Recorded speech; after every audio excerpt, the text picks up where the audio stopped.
అందరికీ నమస్కారం.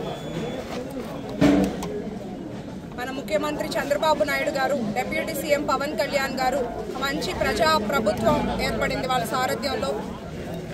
అట్లాగే కూటమి ప్రభుత్వం అధికారంలోకి వచ్చాక విద్యా వ్యవస్థను బలోపేతం చేసే విధంగా విద్యాశాఖ మంత్రి లోకేష్ గారు ఒక మంచి సంస్కరణ తీసుకొచ్చారు.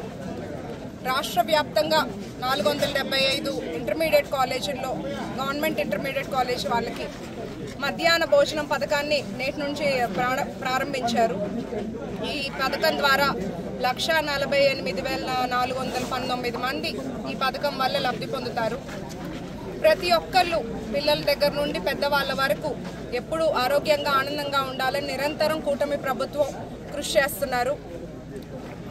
ఈ పథకం ద్వారా ఎంతోమంది విద్యార్థులు దూరం నుండి వచ్చేవాళ్ళు ఉదయం తీసుకొచ్చిన అన్నం పాడవటం వల్ల లేదా తల్లిదండ్రులు పనికెళ్తే భోజనం తెచ్చుకోకుండా ఇబ్బంది పడుతున్నారు. దీనివల్ల చాలా ఉపయోగంగా ఉంటుంది.